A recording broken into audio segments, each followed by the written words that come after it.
سلام تماشابینان گرامی، خلاصه خبرهای مهم 21 ایول تاجیکستان را از پایگاه خبری بامداد برایتان پیشکش میکنیم.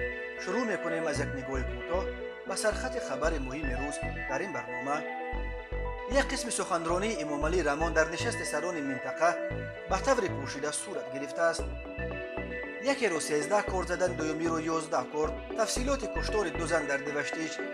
رهبر اداره جاسوسی امریکا پوتین نه بیمار بلکه خیلی سالم به نظر می رسد. 2500 سومانی نرخ چپتای قطاره راه اوهن از تاجیکستان تا روسیه معلوم شد.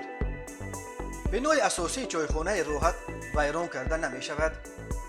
راننده مست در ساعت 3 شب سبب مرگ زن مسافر شد و اکنون تفصیلات خبرها.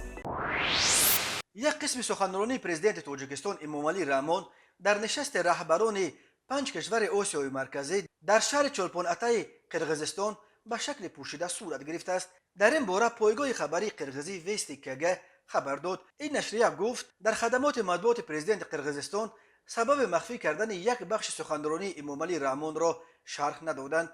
نشست سران منطقه در چولپان اتا روز 21 ایول دایر شد. منابع آگاه پایگاه خبری بامداد میگویند بخش مخفی سخنرانی امام علی رحمان اساساً به وضع افغانستان و حوادث اخیر ولایت مختار کوهستان بدخشان بخشیده شده بود.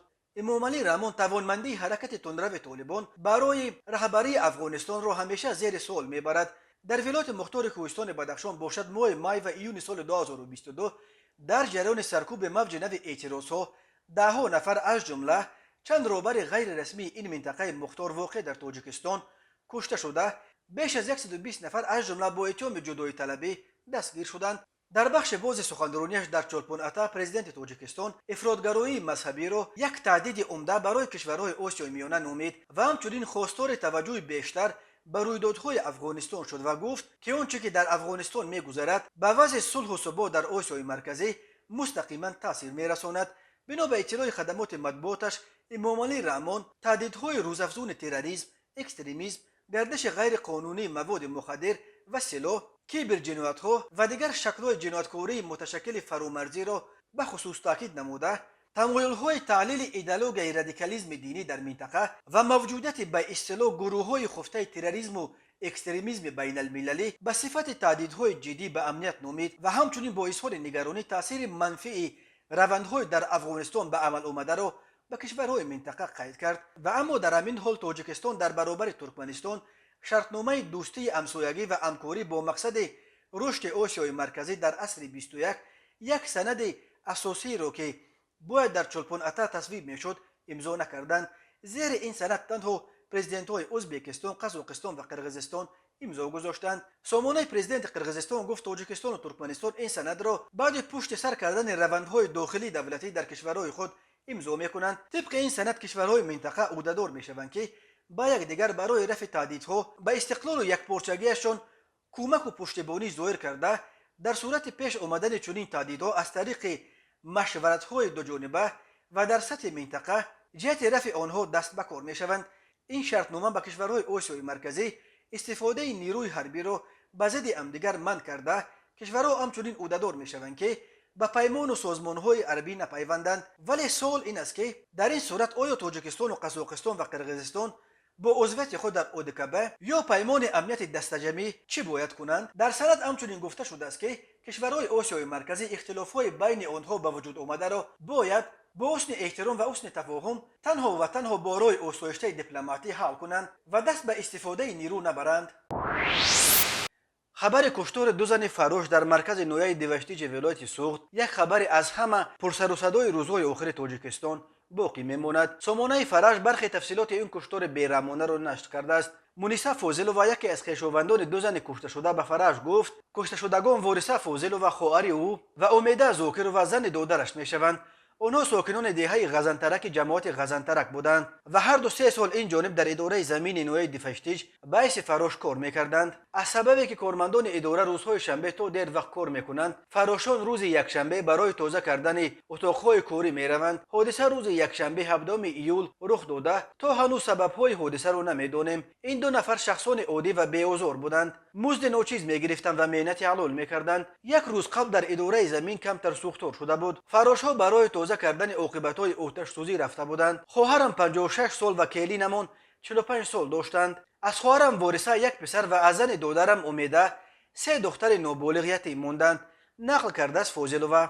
مونیسه فاضلوه گفت یکی را با 13 ضرب کرد و دومی را با 11 ضرب کرد کشتند. مقامات میلیسای دوشتیچ با سبب در تفتیشات قرار داشتن پرونده درباره کشتار جزئیات نمیدهند. معاون شعبه وزارت کارهای داخله در نویه دوشتیچ عبدالوف گفته است به اجازت رهبریت ریاست یگان خیل معلومات نمیدهیم. طبق معلومات با گمان دست داشتن در کشتار این دو زن نفر با نام صبایالدین منورزاده بازداشت شده است. برخی منابع او را کارمند اداره زمین نویه دوشتیچ و برخی دیگر کارمند اداره آبادانی نام میبرند. قبلا خبر داده شد که در رابطه با این حادثه از جرم دزدستانی بر اساس ماده 104 کودکس جنایتی تاجیکستان با اتهام کشتار 2 نفر پرونده جنایتی باز شده تفتیشات ادامه دارد. به صوابالدین منوروف برای کشتن 2 نفر تا 25 سال زندان و یا حبس عمرباد تهدید میکند. ویلیام بیورنز مدیر اداره مرکز جاسوسی آمریکا یا CRU در انجمن امنیتی آسپن در ایالت کلرادو گفت درباره بیمار بودن رئیس جمهور روسیه ولادیمیر پوتین یا بد بودن وضع سلامتی او یگان معلومات جاسوسی در دست ندارد. در مطبوعات وقتهای آخر حتی گمانهای نشر می شود که گویا پوتین که 7 اکتبر سال جاری به سن 70 می رسد از بیماری‌های جدی از جمله سرطان اذیت می کشد. ولی ویلیام بیورنز گفت هیچ دلیل وجود ندارد که این ادعا را اثبات کند. او حتی شوخی کرده گفت که پوتین خیلی سالم به نظر می رسد. درباره سلامتی پرزیدنت پوتین آوازه‌های زیاد می چرخند ولی تا جای ما می توانیم قضاوت کنیم، گفت بیورنز در انجمن آسپن. ویلیام که قبلا در مقام سفیر آمریکا در مسکو کار کرده است گفت با پوتین در طول بیش از 2 ساله در تماس بود و شخصیتش را خیلی آموخته است. بر اساس برداشت‌های رهبر اداره جاسوسی آمریکا پوتین طرفدار اشد نظارت، ترساندن و نقارجویی بوده.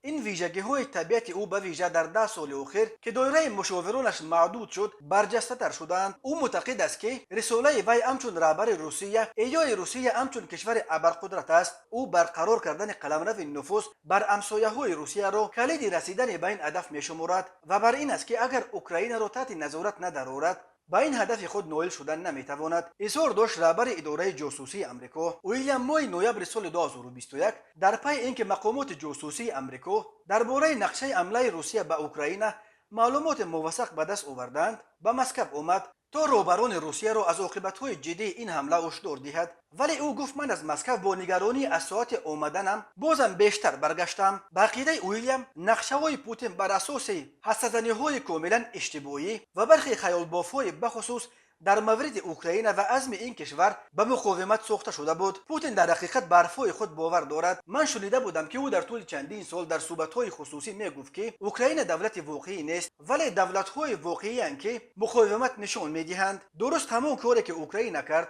گفت ویلیام. بنا به حساب‌های آمریکا تلفات روسیه در اوکراین تا امروز تقریباً 15000 کشته و نزدیک 45000 زخمی را تشکیل می‌دهد. رهبر اداره مرکزی جاسوسی آمریکا گفت تلفات جانب اوکراین کمی کمتر از تلفات روسیه است. او افزود تمرکز ارتش روسیه به دنباس نشان می‌دهد که حربیان روس از شکست‌های خود سبقت تلخ گرفتند. روسیه از 24 فوریه سال 2022 با بهانه اینکه ساکنان دنباس گویا به خطر گنسیت دچار شدند و باید آنها را آزاد کرد و به خاک اوکراین حمله آورد. با گذشت 5 ماه از آغاز جنگ روسیه توانست قسمت‌های را در شرق و جنوب اوکراین اشغال کند ولی به هدف اولش اشغال کیف پایتخت اوکراین نائل شدن نتوانست. به این دلیل نیروهای روسیه از سمت کیف عقب نشینی کردند و حالا مسکو ادعا دارد که گویا هدفشان تنها آزاد کردن دنباس بود. پوتین از پایان سال 1999 اینک قریب 23 سال باز بر روسیه رهبری میکند. منتقدان پوتین را به ایجاد یک نظام خودکامه، غصب حکومت و تمدید زمان ریاستش برای تغییر قانون اساسی و دیگر قانونها عیبدار میکنند ولی طرفدارانش برعکس بر اینند که پوتین روسیه را بپوخیزاند و دوباره به کشور ابرقدرت تبدیل میدهد و به همین دلیل او را در غرب بد میبینند. تماشابینان عزیز، یادآور میشویم خلاصه مهمترین اخبار تاجیکستان را از پایگاه خبری بامداد تماشا دارید. برنامه را ادامه میدهیم.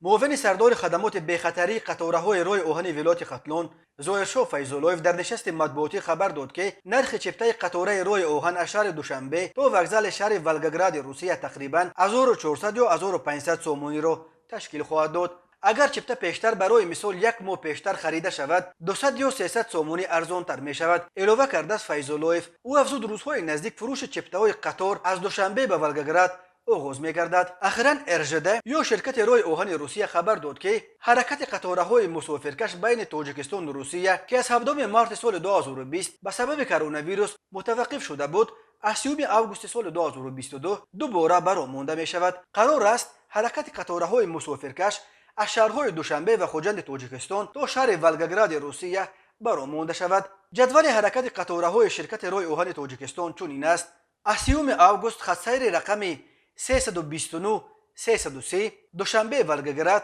هفته یک مرتبه، روزهای سه‌شنبه از دوشنبه به سمت ولگگراد حرکت کرده، روزهای جمعه از ولگگراد به سمت دوشنبه برو میبراید. از 7 سپتامبر خط سیر رقم 359 360 خوجند ولگگراد هفته یک مرتبه هر روز چهارشنبه از خوجند و روزهای شنبه از ولگگراد برو میبراید. سفر با قطار رای آهن از تاجیکستان تا روسیه و برعکس به هر طرف 2.5 شبانه روز و در عموم 5 شبانه روز را در بر میگیرد. یادآور میشویم ماه مارس سال 2020 روسیه به سبب کرونا ویروس مرزهایش را بست و مسافرکشانی را با اکثر کشورهای دنیا از جمله با تاجیکستان قطع کرد. پروازهای منتظم هواپیماها بین دو کشور از 1 اپریل سال 2021 از سر گرفته شد، ولی از سرگیری حرکت قطارها و اتوبوسها قریب 2.5 سال طول کشید. روزهای 18 ایول ازبکستان اعلام کرد که حرکت اتوبوس‌ها را تا روسیه از سر میگیرد. مسافرکشانی با نقلیات زمینی بین کشورهای آسیای مرکزی و روسیه به ویژه برای آن مهاجران کاری که توان مالیویشان ضعیفتر بوده، زورشان برای پرداخت چند صد دلار برای چپتای هواپیما نمیرسد مهم است. این قشر مهاجران اکنون میتوانند خود را با خرج کمتر تا روسیه برسانند. روز 20 ایول نتیجه های امتحان های مرکزانیده داخلشوی به مؤسسه های تعلیمی تحصیلات میانه و عالی کسبی جمهوری تاجیکستان در سال 2022 اعلام کرده شدند.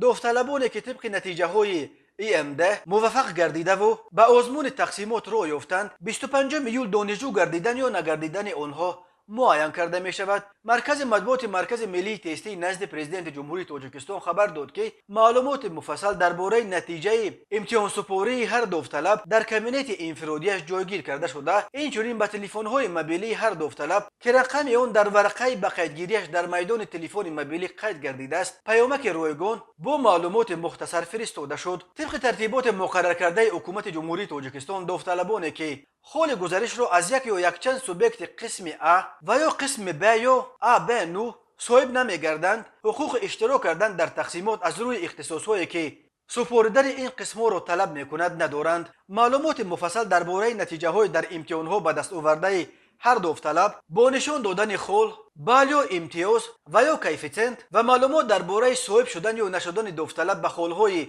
گزارش از سوبیکت‌های قسم داخلدار A یا B، قسم‌های V و یا G1 و یا G2، اینچنین راه یافتن یا نیافتن او به آزمون تقسیمات در کابینت انفرادیش گذاشته شده است. یادآور می‌شویم که موافق ترتیب مقرر کرده حکومت جمهوری تاجیکستان به هر داوطلب حقوق دادن عریضه اپلیاسیونی درباره نوروزی بودن از خال‌های به امتحان‌های او گذاشته شده داده شده است. معلومات مفصل را از سامانه مرکز دسترس کردن ممکن است. به داوطلبانی که از امتحان نگذشتند این امکان نیز داده می شود که در صورت ناروزگی از خال‌های گرفته‌شان به مسئولان مرکز ملی تستی مراجعت کنند. محمد سعید زویدزاده رئیس کمیته معماری و ساختمان تاجیکستان روز 21 ایول سال 2022 در نشست خبریش گفت بنای اساسی چایخانه روات و همچنین بناهای تئاتری به نام لاهوتی و دانشگاه دولتی طبی و اکادمی علم‌ها را در کوچه اساسی پایتخت شهر دوشنبه ویران نمی‌کنند. در پس چایخانه عمارت نو وزارت عدلیه تاجیکستان ساخته می‌شود. اطراف آن را گلزار می‌کنند. چایخانه می‌ماند تنها بناهای گرد و اطراف آن که به چایخانه چسبیده است ویران کرده می‌شوند. این بناها ارزش تاریخی و فرهنگی ندارند. در جای آنها بنای نو وزارت عدلیه و گلگشت ساخته می‌شود، گفته زویدزاده. رئیس کمیته معماری و ساختمان همچنین خبر داد که درباره تخریب بنای تئاتر به نام لاهوتی، دانشگاه دولتی طبی و اکادمی علم‌ها که در کوچه مرکزی جایگیر شدند سپارش نشده است.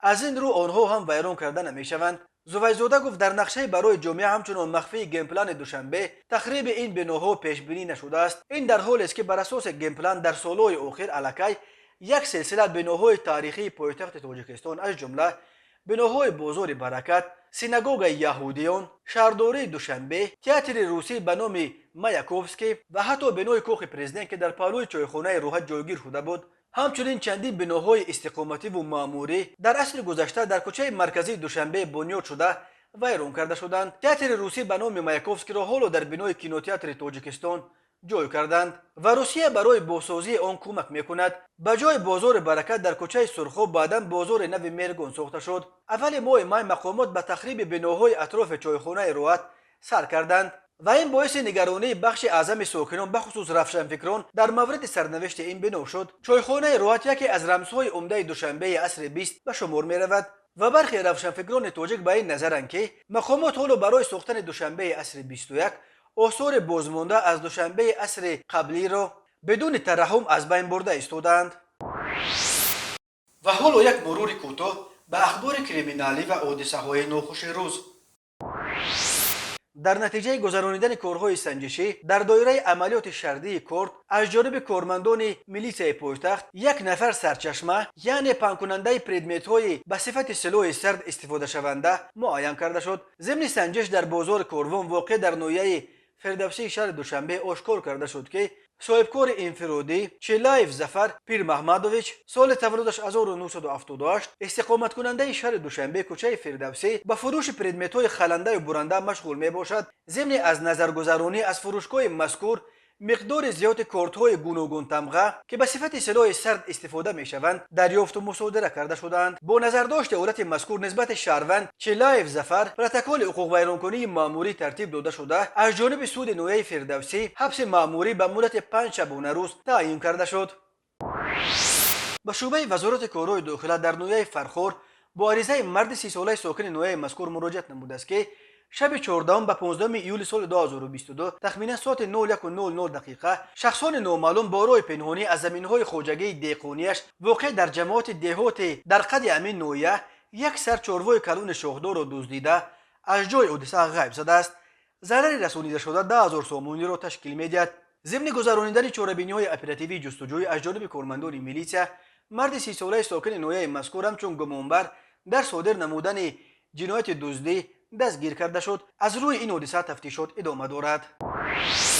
صحنه 17 ایول سال 2022 تخمینا ساعت 23:30 دقیقه راننده اتومبیل تمغه وز 21015 رقم قید ترانزیتیش A2539H01 شهروند ارگشوف باباجان سال تولدش 1997 استقامت کننده شهر دوشنبه هنگام حرکت در کوچه جامی از عهده اداره واسطه نقلیات نبرآمده یک نفر مرد 38 ساله ساکن شهر دوشنبه را با قسمت پیش اتومبیلش زده از پای می افتاند که نامبرده با برداشتن جراحات جسمانی در بیمارخانه بستری می باشد. بعد از صدمه راننده مذکور با مقصد از جوابگری پنهان شدن از جای حادثه فرار می کند. در نتیجه گذراندن یک قطار چاره‌بینی‌های اپراتیوی جستجویی از جانب کارمندان میلیسیا راننده اتومبیل مذکور شهروند ارگشوف باباجان دستگیر کرده شد. وابسته به حالت مذکور عین زمان موادهای لازمی ترتیب داده شده مورد سنجش قرار دارند. 20 ایول سال 2022 تخمینا ساعت 03:20 دقیقه راننده اتومبیل تمغه دیوتیکو وایسوف انور سال تولدش 1992 ساکن شهر ترسونزاده در حالت مستی قرار داشته هنگام حرکت در روی اتومبیلگرد کوچه 15 سالگی استقلالیت شهر مذکور از عهده اداره واسطه نقلیات نبرآمده به منفرش نیم تیار در یک قسمت راه اتومبیلگرد ریخته شده برخورده است. در نتیجه خود راننده وایسوف و مسافرانش وایسوف حمزه سال تولدش 1988 رجب و نصیبه نظرونا سال تولدش 1990 و عزیز و مدینه نظرونا سال تولدش 1991 ساکنان شهر مذکور جراحت‌های گوناگون جسمانی برداشته در بیمارخانه بستری گردیدند. در بیمارخانه عزیز و مدینه به هلاکت رسیده است. از روی این حادثه تحقیقات ادامه دارد. هر سال بر اثر صدمه‌ها در راه‌های تاجیکستان تا 400 نفر به هلاکت رسیده بیش از 1200 تن دیگر معیوب می‌شوند. تماشابینان عزیز و گرامی، این بود مرور به خلاصه چند خبر مهم امروز تاجیکستان. خبر و گزارش‌های بیشتر از تاجیکستان و درباره تاجیکستان و اطراف آن را در سامانه پایگاه خبری بامداد در این نشانه پیگیری نمایید: www.bomdad.com. خوش باشید.